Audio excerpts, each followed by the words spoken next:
Morning, everyone. Welcome to this week's episode of Public Domain Theater. Please excuse my attire and my being tired. You see, I thought that it would be appropriate to shoot this as early as possible because the movie we're about to show you is Breakfast in Hollywood. So I've got my coffee and my bowl of fruity Broken Rock cereal. Seems like it's going to be a pretty nice day out. Brian, can we get a quick shot outside the studio? Camera 9, maybe? Wow, beautiful. I see the guards are flying around on patrol early this morning. That's nice.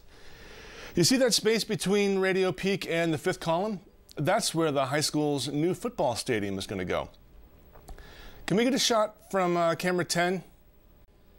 Man, Springfield Beach looks stunning this morning. And look at the second sun. Just beautiful. And to think, some people still believe that Tatooine is the only planet with two of those things.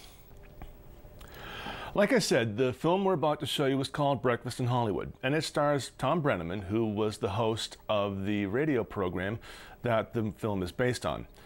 This was a pretty tough one to do. Not that it was tough to watch, quite the opposite actually.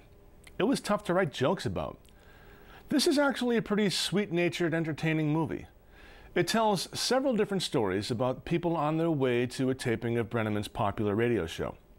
It's like a blueprint for a Robert Altman or Paul Thomas Anderson film, minus the characters' overlapping dialogue. Many of the main characters only interact with one or two others, and their plots are only linked because of the radio program. There are some moments that don't really work, but some that really won me over, especially the story of Annie, played by the wonderful Beulah Bondi, as the 82-year-old woman who worries about her dog, and Dorothy, the young woman whose fiancé is still fighting overseas. Bonita Granville, who plays Dorothy, is naturally appealing and has a very Donna Reed-like quality. There are cameo appearances from gossip columnist Hedda Hopper, Tom Breneman's mother Ira, and Gary Cooper's mother Alice. Yep, Gary Cooper's mother was named Alice Cooper. Also, keep an eye out for Billy Burke, known forever as Glinda the Good Witch in The Wizard of Oz. There are some great, lively music featured thanks to band leader/comedian Spike Jones and his City Slickers, and the Nat King Cole Trio, who are quite simply amazing. I have to say something a bit barbed. I can't hold it in any longer. Crooner Andy Russell looks and sounds a bit like Ray Romano. I just had to get that off my chest. So get your popcorn and your soda, or your coffee and your cereal. Make note of the nearest emergency exit and switch off your cell phone or pager. Public Domain Theater is proud to present Tom Breneman, Bonita Granville, and Beulah Bondi, starring in Breakfast in Hollywood.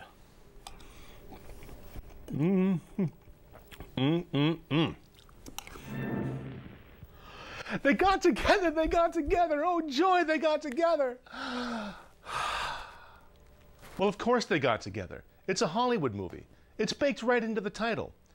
Still, by that point, I had pretty much surrendered to the movie and wanted nothing less than a let's get married even though we just met ending.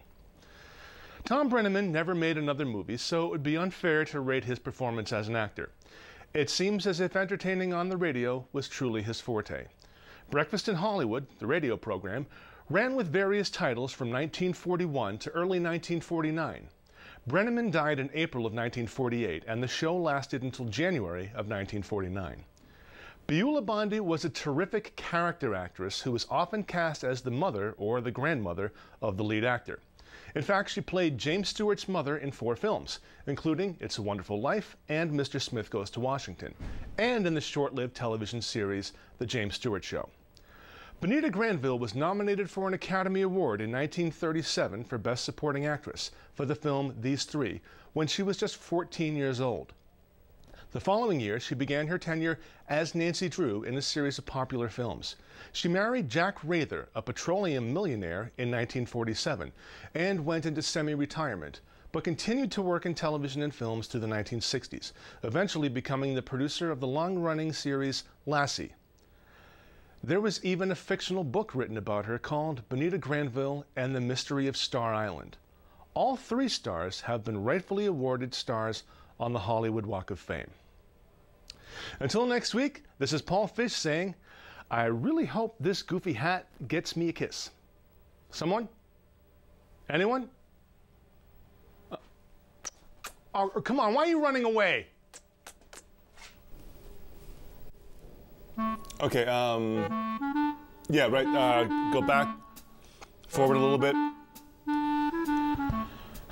I have to say something, Barb. I can't hold it in any longer. Croony.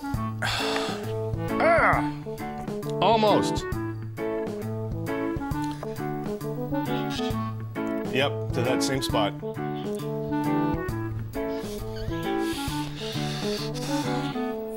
Thank God these the cereal's really good.